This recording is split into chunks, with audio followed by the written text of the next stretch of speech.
Astaghfirullah. Bismillahirrahmanirrahim. Assalamualaikum warahmatullahi wabarakatuh.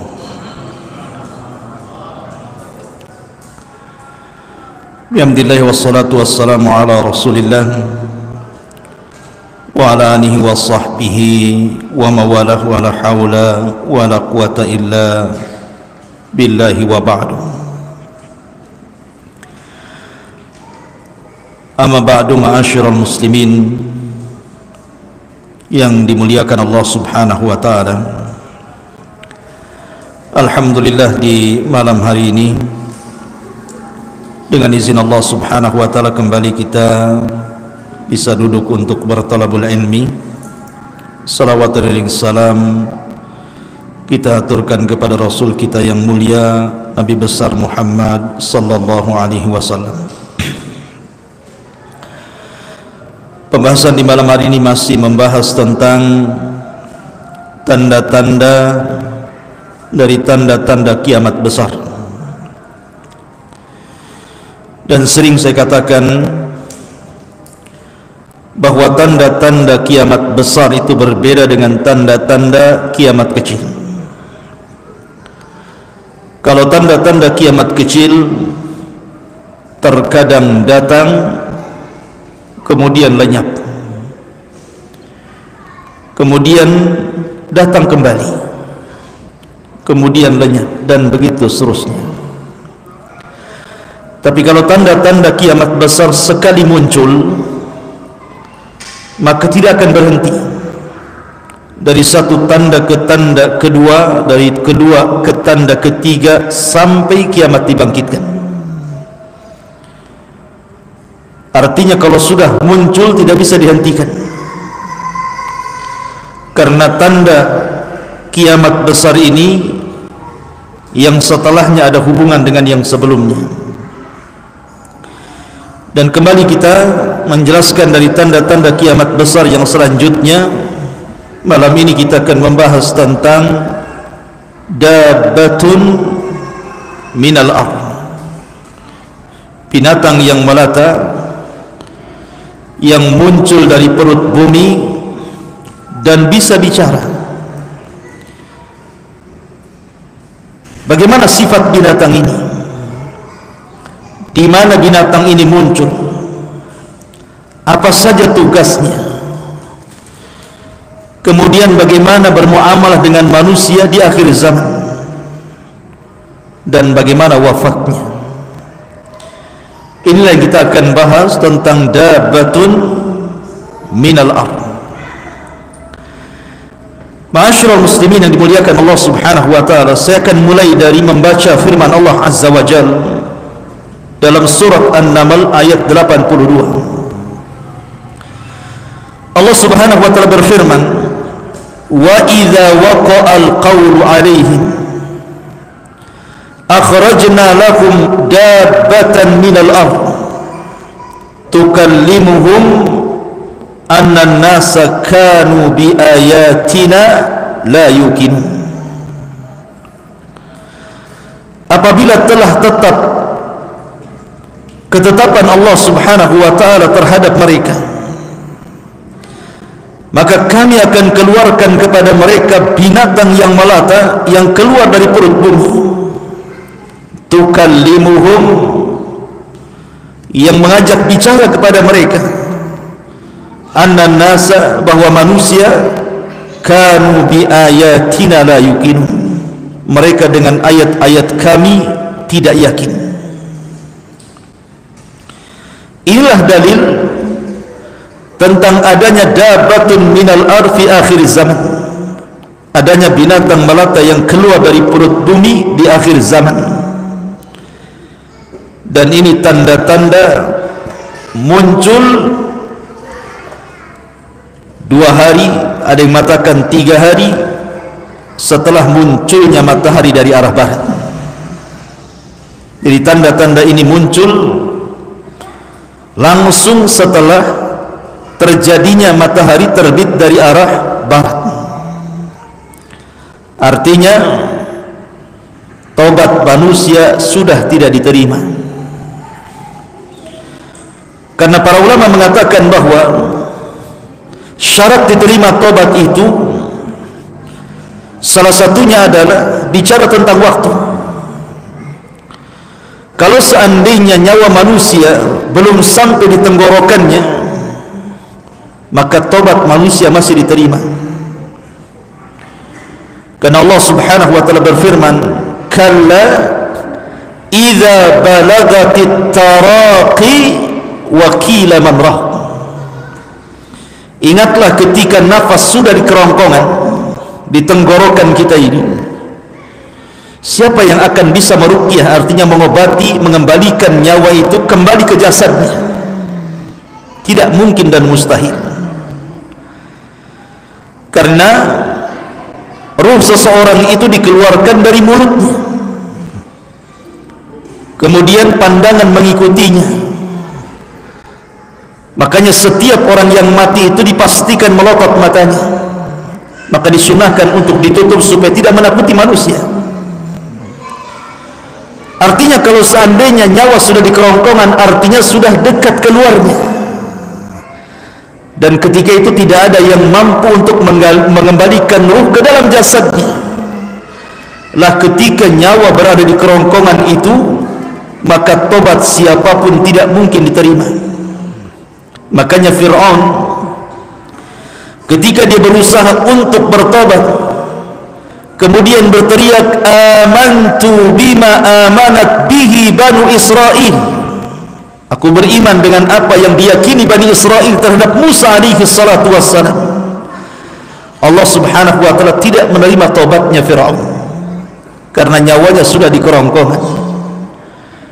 Maka Nabi sallallahu alaihi wasallam mengatakan, "Innallaha yaqbalu taubata 'abdin ma lam yughargir." Allah itu masih menerima taubatnya seorang hamba sebelum nyawanya di kerongkongannya. Kemudian yang kedua, taubat manusia tidak akan diterima kalau seandainya tulu'us syamsi min maghribiha. Kalau seandainya matahari itu tiba-tiba terbit dari arah terbenamnya. Makanya kemarin kita sudah ceritakan bagaimana matahari itu terbit dari arah barat. Kita tahu bahwa ketika manusia tertidur, kemudian mereka lelap tertidur, ketika sampai di waktu subuh, orang-orang yang beriman mereka masih bangun dan masih melaksanakan aktivitas mereka, sholat subuh berjamaah ke masjid. Tapi orang-orang kafir dan munafik, mereka terlelap dalam tidur-tidur mereka. Ketika di pagi hari manusia semua terbangun, matahari tidak muncul. Kemudian mereka tunggu sampai waktu zuhur, matahari juga tidak kunjung muncul. Kemudian mereka tunggu sampai waktu asar, matahari juga tidak kunjung muncul. Padahal langit cerah, langit tidak sedang hendak hujan, artinya tidak sedang mendung. Langit betul-betul cerah, tapi tidak ada matahari.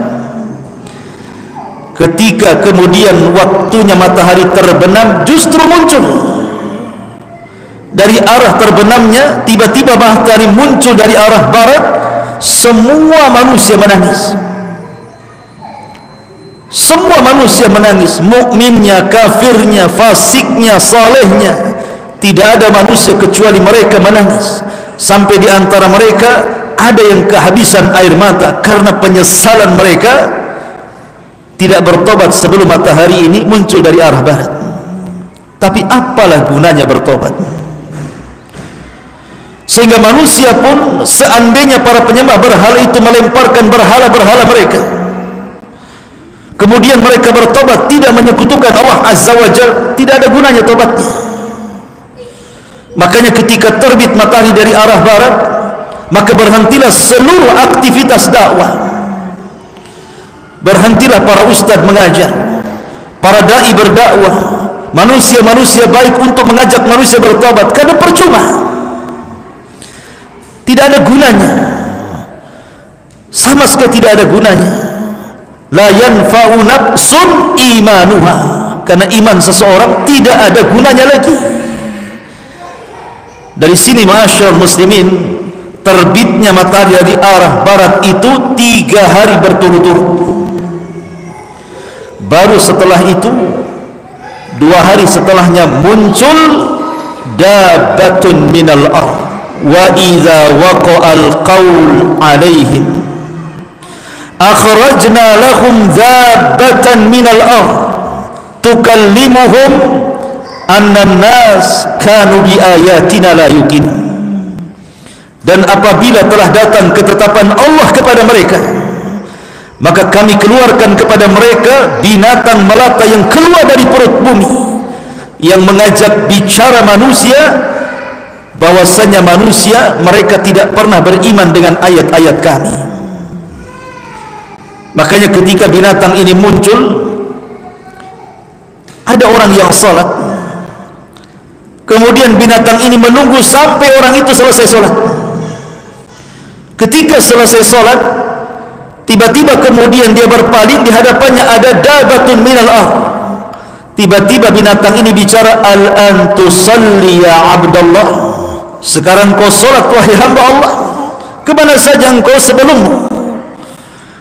Karena salat ketika itu tidak ada manfaatnya lagi. Taubat sudah tidak diterima oleh Allah Azza wa Jalla.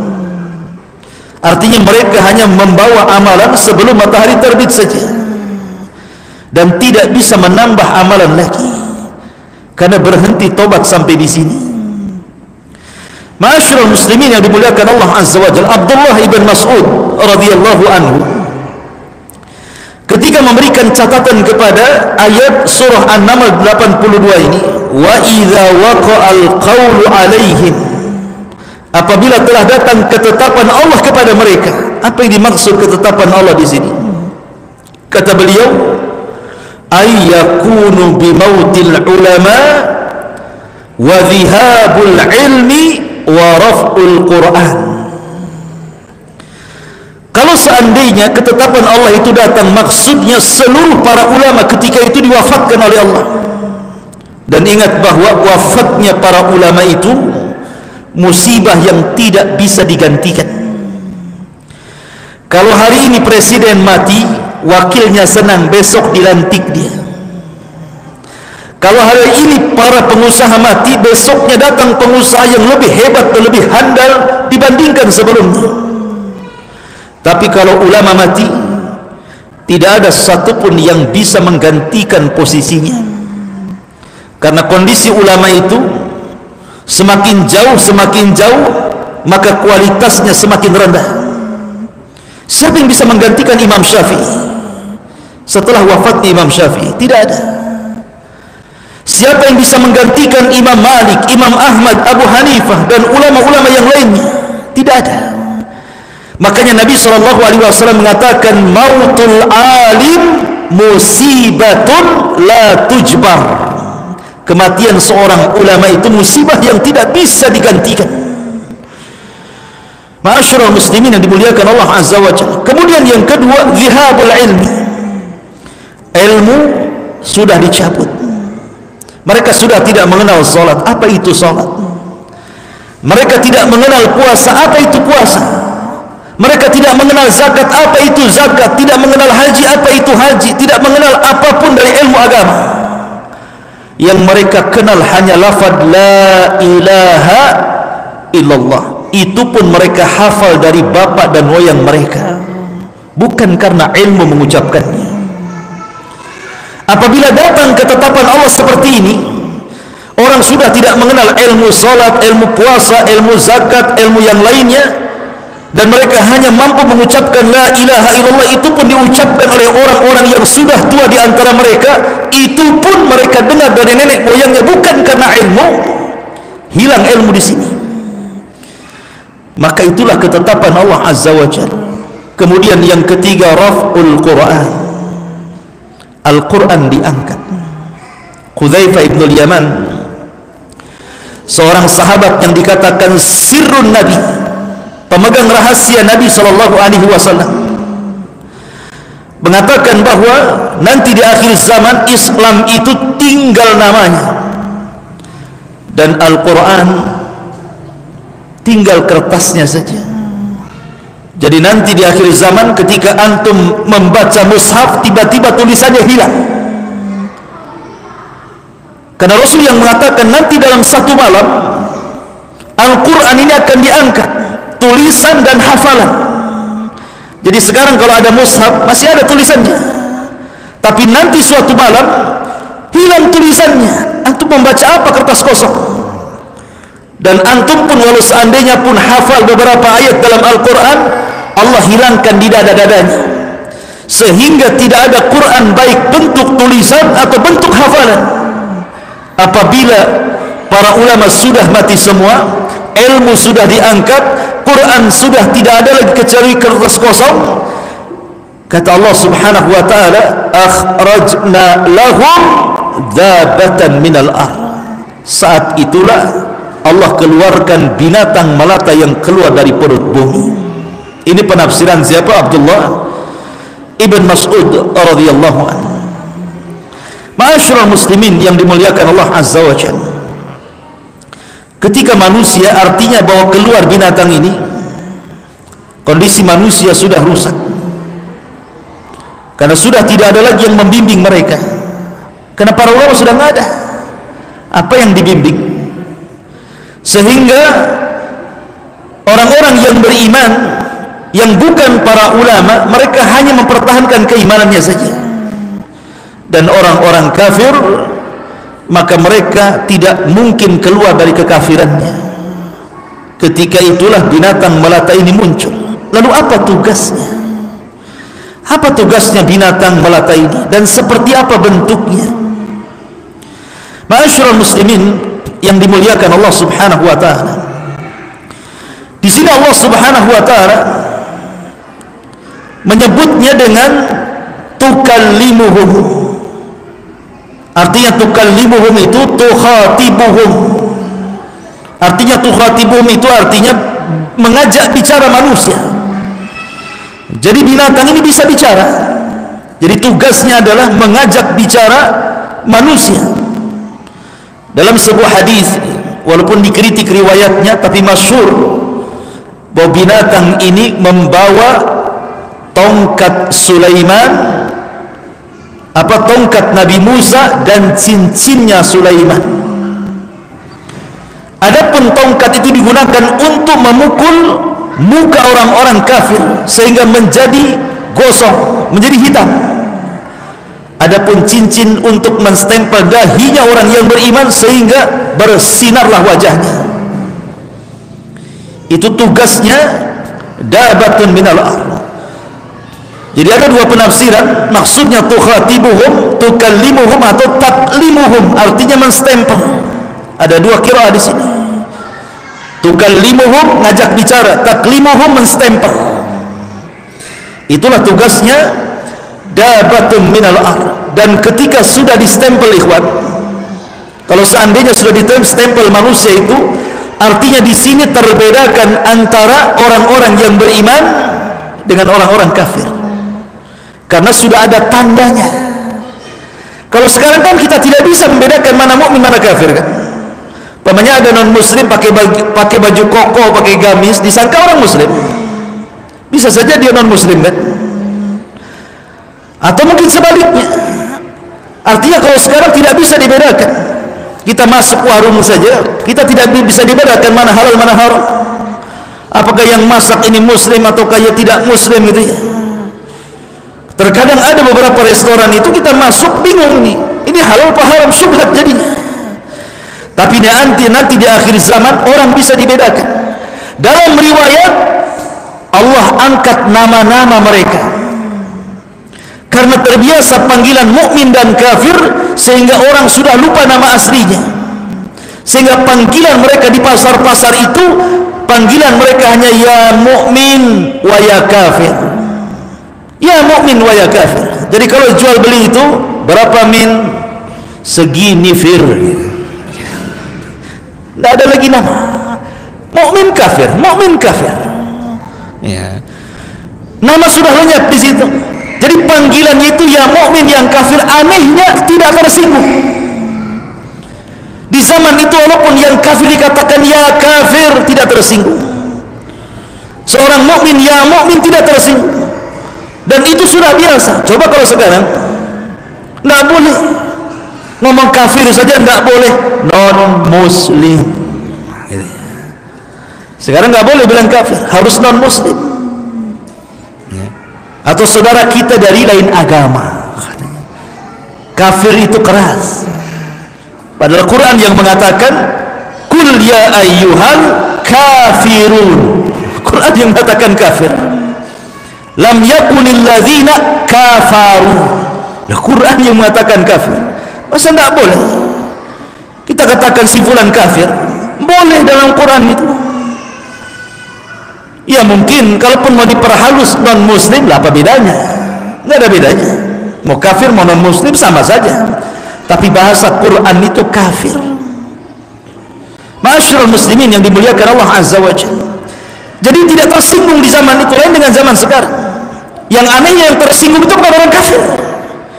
Kalau orang kafir ya kafir, orang kafir ya tersinggung, mungkin tersinggung dia. Ini yang tersinggung orang Islam, yang nggak terima orang kafir dikafir-kafirkan, itu orang Islam nggak terima gitu. Ini kan aneh jadinya ya.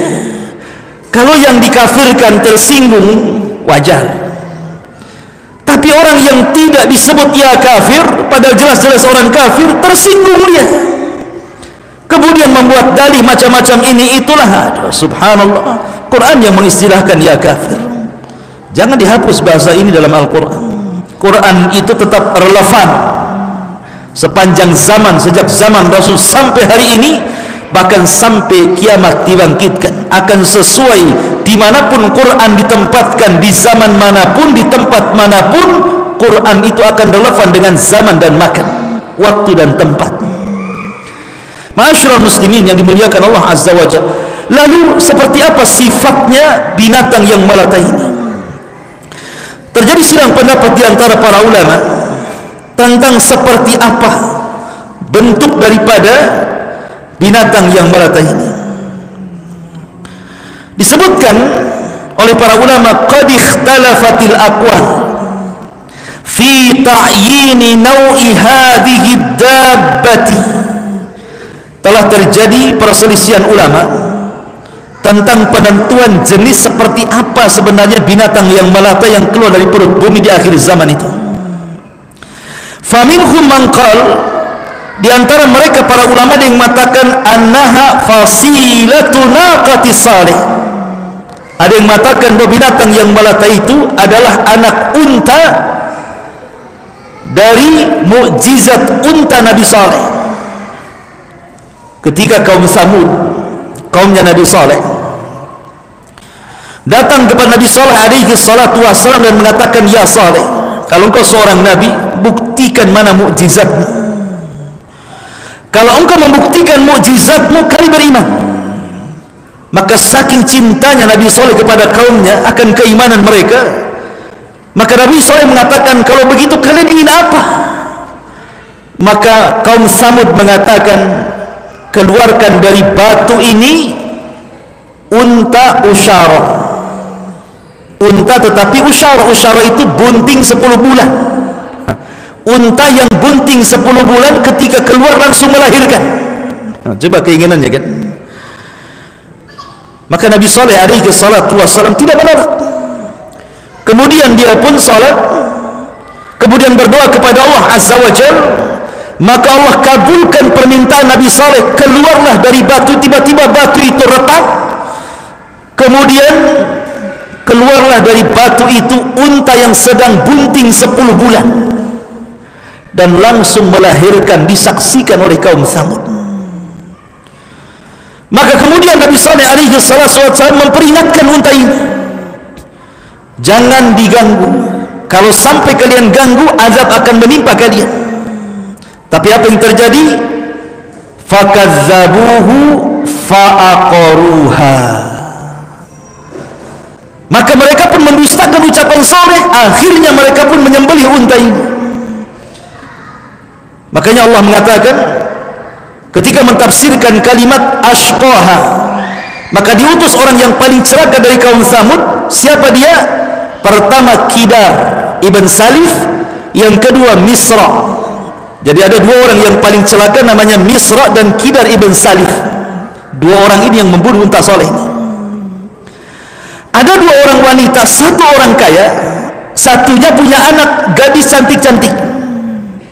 Wanita ini sekongkol, kemudian menawarkan kepada anak-anak muda, siapa yang bisa membunuh unta Nabi Saleh, maka dia akan mendapatkan kekayaan dan akan dinikahkan dengan gadis cantik. Maka Kidar ibn Salif dan Misra daftar, kemudian siap untuk membunuh untanya Saleh. Maka kemudian di malam hari mengajak yang lainnya, ada 9 orang dipimpin oleh Misra dan Kidar ibn Salif ini. Maka di malam itu mereka membunuh unta itu. Ketika anak unta itu melihat ibunya digorok oleh Kidar dan Salif ini, langsung lari berteriak, kemudian masuk lagi ke dalam batu. Dan unta itu setelah disembelih, dikuliti, dimakan rame-rame.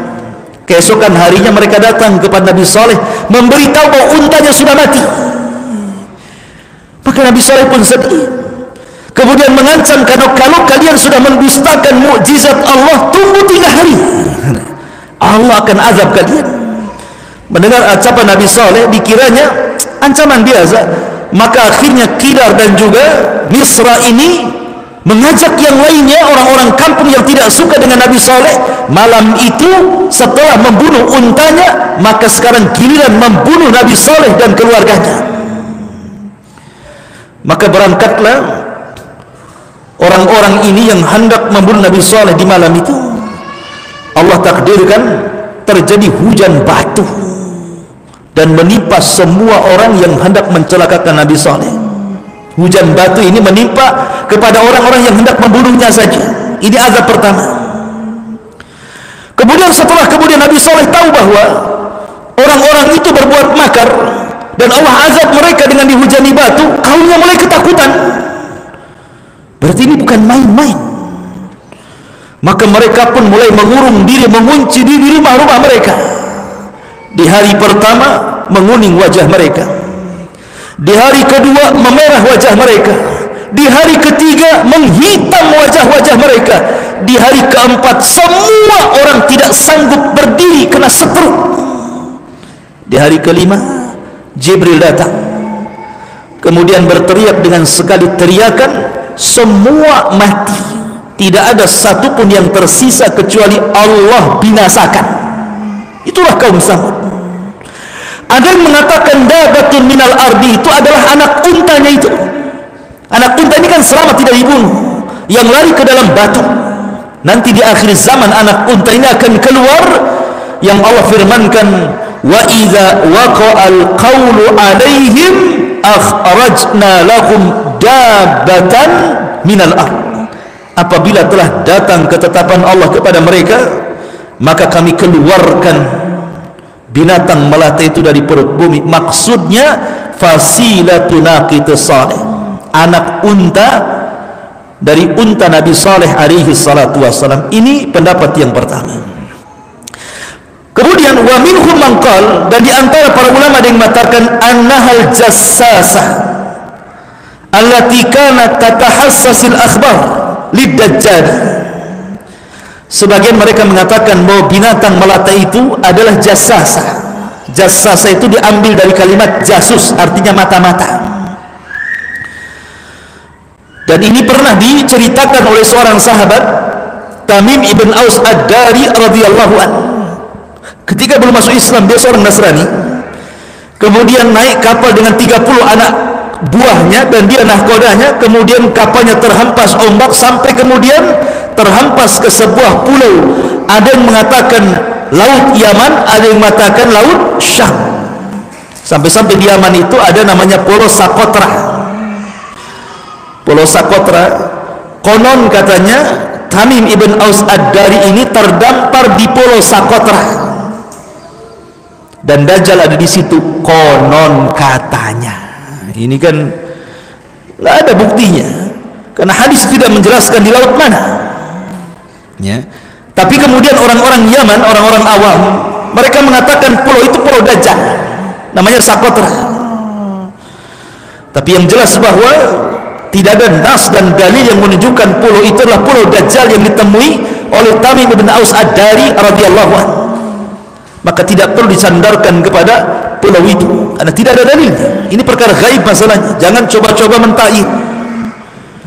Karena ada sebagian ustaz yang selalu mengupas akhir zaman, sangat menentukan bahwa Dajjal itu ada di pulau Socotra. Dari mana anda dapatkan dalil ini? Dengan yakinnya dia mengatakan di pulau itu. Masyarul muslimin yang dimuliakan Allah Azza wa Jalla. Kemudian Tamim bin Aus Ad-Dari ini ketika kemudian terdampar dan semua selamat, ada di pulau yang sangat menakutkan itu, masuk ke dalam hutan. Rupanya di tengah hutan dia ketemu dengan jasasa, binatang yang berbulu. Saking lebatnya bulunya, tidak tahu mana dubur mana kubur, mana belakang mana depan, tidak tahu. Saking lebatnya bulu itu. Yang anehnya dia bisa bicara. Kemudian bertanya kepada Tamim dan juga anak buahnya, 30 awak kapalnya, dan mengatakan, dari mana kalian? Maka Tamim mengatakan, kami dari Arab. Kalau begitu kalian sudah ditunggu oleh seseorang. Sudah ditunggu oleh seorang. Kata Tamim dari kagetlah, baru datang terdampar, tiba-tiba kalian sudah ditunggu oleh seseorang, kan itu. Apa enggak takut dia? Binatang itu aja menakutkan. Akhirnya setelah kemudian diarahkan ke dair, ke tempat ibadah yang sudah kumuh, rupanya Tamim bin Aus Ad-Dari mendapatkan seorang raksasa besar yang sedang dirantai tangan, leher dan kakinya. Kemudian bertanya soal satu, Ainuz Zughar, mata air Zughar. Yang kedua, Tiberias. Yang ketiga, Nakhlu Baisan, kebun kurma Baisan. Kemudian bertanya soal Nabi yang sudah muncul atau tidak di Madinah, dan begitu seterusnya, sampai akhirnya ketika ketakutan kemudian keluar dari pulau itu, dia pun dengan rombongannya masuk ke dalam Islam, kemudian menceritakan kisah pertemuan dengan jasasa dan orang yang dirantai itu. Maka Nabi SAW kemudian mengatakan, ya Tamim, tahukah siapa yang kutemu itu? Kata Tamim, dari Allah wa Rasul alam, Allah dan Rasul yang tahu. Kata Rasul, huwa Dajjal, yang kau temui adalah Dajjal. Tapi syahidnya bukan Dajjalnya, tetapi binatang yang berbulu itu. Karena binatang yang berbulu ini setelah itu Ad-Dari tidak lagi kemana, tidak tahu kematiannya kemana, perginya kemana, tidak tahu. Sehingga sebagian para ulama mengatakan bahwa dabatan minal ard dalam surah An-Naml 82 itu artinya jasasa, jasusnya Dajjal, mata-matanya Dajjal, binatang yang berbulu. Ini satu pendapat. Kemudian pendapat yang lain dikatakan, wa minhum man qala innaha su'ban, bahwa binatang yang melata yang keluar dari perut bumi dan bisa bicara adalah ular. Ala jidranil Ka'bah, ular yang menunggu di temboknya Ka'bah. Jadi ketika Nabi SAW berusia 15 tahun, terjadi banjir. Apalagi ketika itu terjadi perang yang disebut dengan perang Fijar.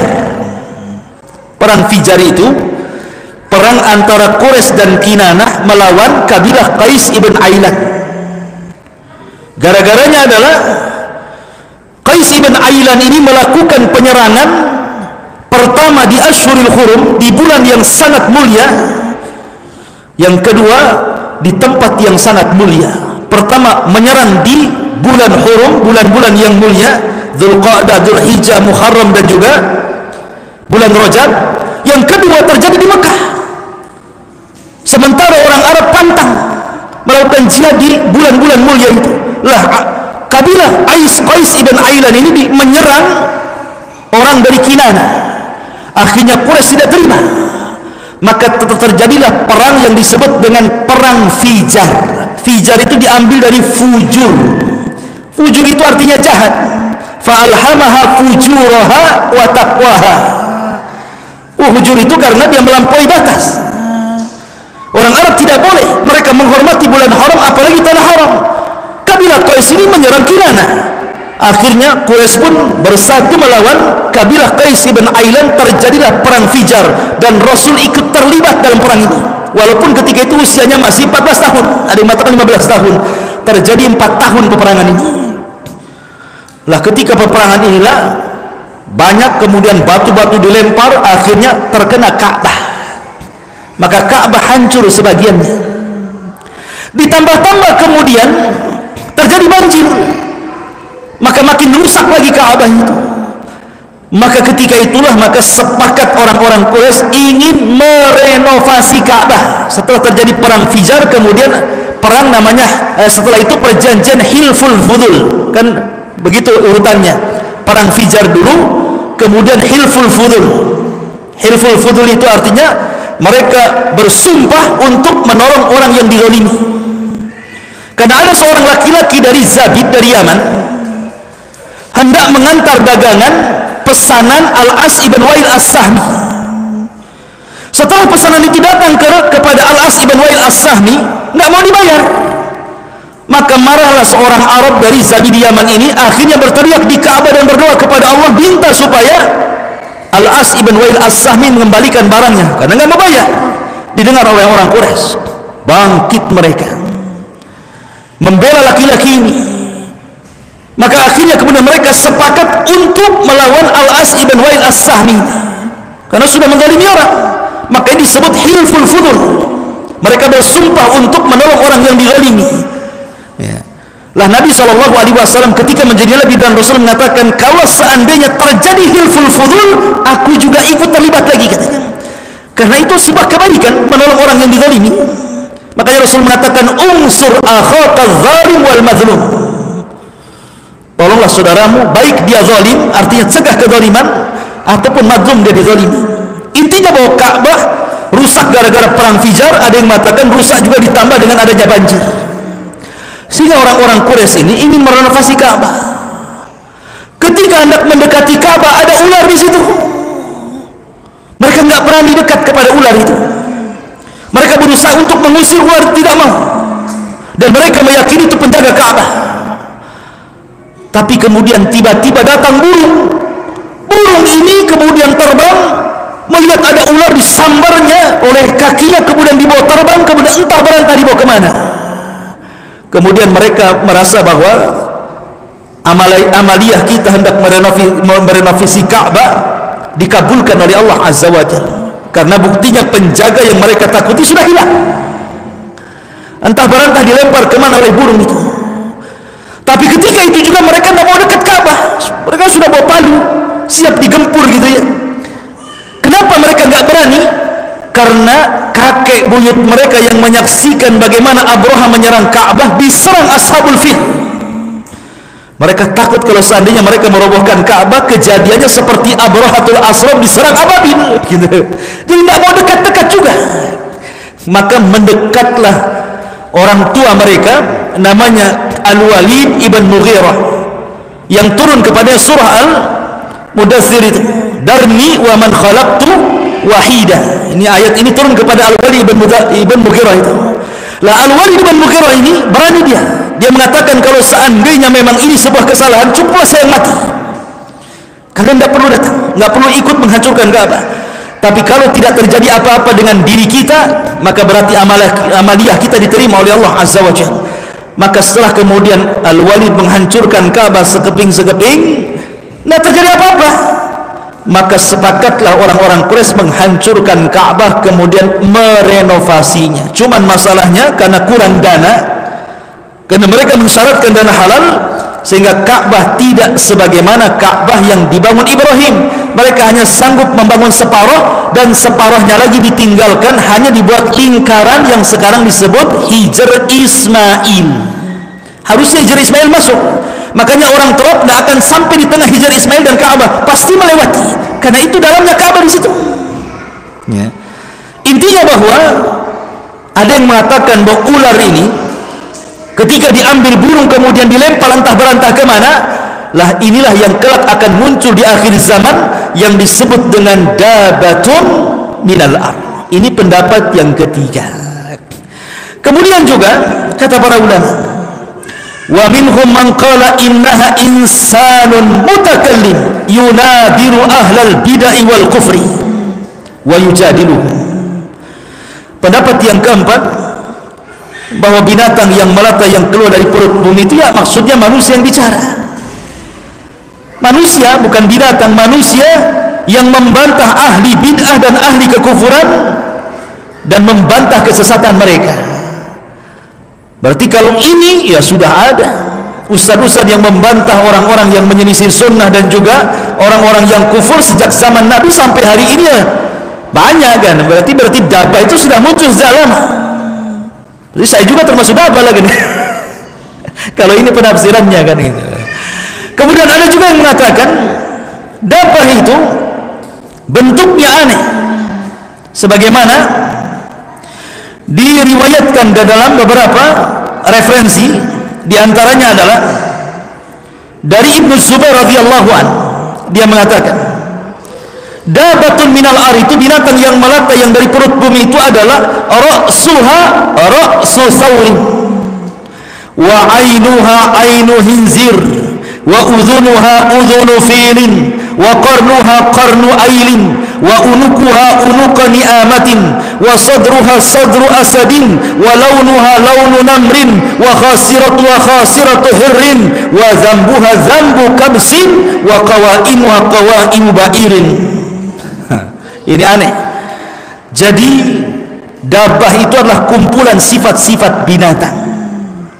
Kepalanya seperti kepala harimau, matanya seperti mata babi, telinganya seperti telinga gajah, tanduknya seperti tanduk rusa, lehernya seperti leher burung unta, dadanya seperti dada singa, warnanya seperti macan, rusuknya seperti rusuk kucing, ekornya seperti ekor kambing gibas, dan tingginya seperti unta besar.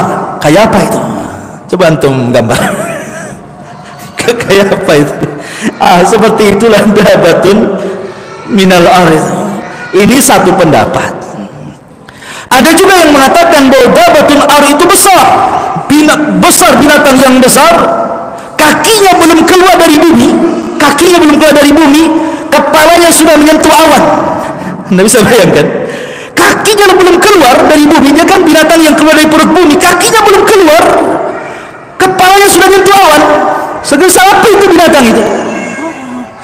Tapi kata para ulama bahwa riwayat-riwayat tentang masalah sifat-sifat dabatun minal ar, kalau tidak diambil dari hadis-hadis lama ataupun dari kisah-kisah Israiliyat, wallahu a'lam, kita tidak bisa menentukan sifatnya seperti apa. Yang jelas binatang yang melata yang akan keluar di akhir zaman dan mengajak bicara, menstempel mukmin kafir, dan semua manusia akan distempel dan akan dipukul. Tidak ada yang terlewatkan dari semua manusia. Satu dunia. Berapa hari? Ada yang mengatakan 3 hari. Satu dunia 3 hari, cepatnya dia. Nah itu kuasa Allah subhanahu wa ta'ala. Daisyah. Baik, kita lanjutkan minggu depan. Subhanakallah bihamdika, asyhadu an la ilaha illa anta astaghfiruka wa atubu ilaik. Allah ta'ala. Assalamualaikum warahmatullahi wabarakatuh.